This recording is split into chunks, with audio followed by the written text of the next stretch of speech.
bagaimana Pancasila ini bisa diterapkan dalam kehidupan sehari-hari. Maka perlu ada pemahaman yang mendasar bahwa Pancasila ini lahir dari budaya kita sendiri, lahir dari adat istiadat, dari pemahaman bangsa kita sendiri. Maka Pancasila ini luar biasa, ideologi yang tidak ada satupun bandingannya dengan ideologi bangsa-bangsa lain. Bahwa kita disatukan, Indonesia dipersatukan ini karena Pancasilanya yang digali dari akar rumput budaya bangsa Indonesia. Kita punya beribu-ribu pulau, kita punya beribu bahasa, kita punya beribu budaya, bisa disatukan menjadi satu. Dengan apa?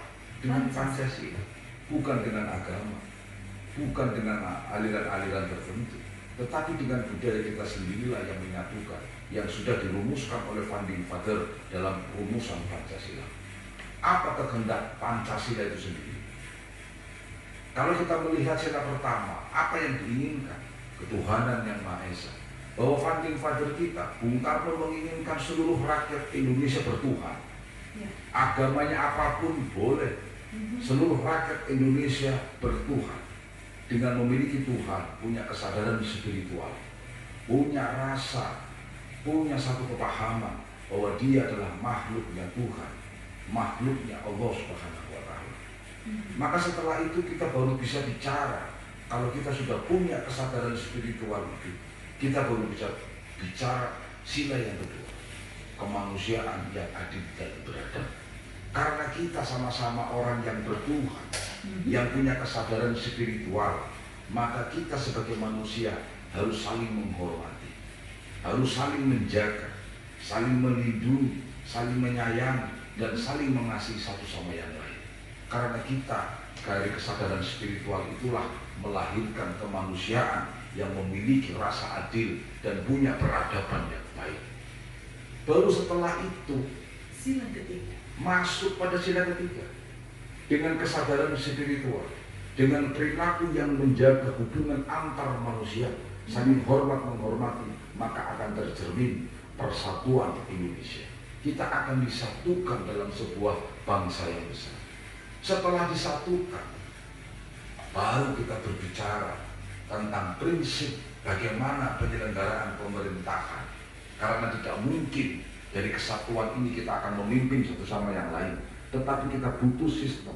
Maka di sanalah ada sila keempat, kerakyatan yang dipimpin oleh hikmat kebijaksanaan dalam permusyawaratan perwakilan.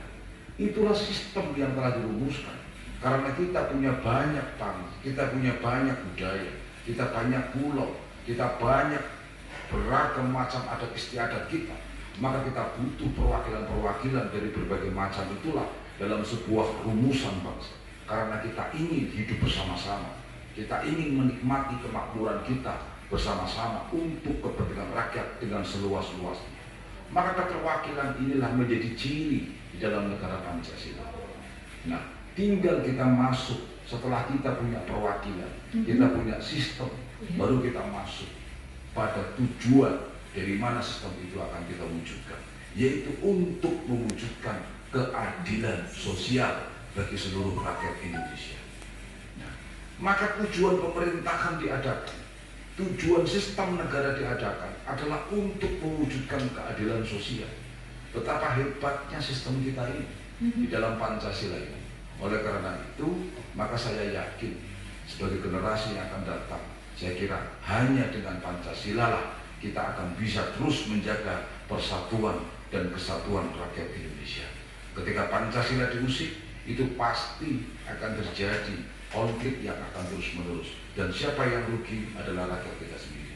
Maka oleh karena itu, mari kita mengerti, kita pahami sebagai rakyat Indonesia, warga Indonesia, bukan Pancasila yang mau kita mengerti, tetapi kita sendiri yang sejatinya harus menggali Pancasila untuk kehidupan kita sendiri.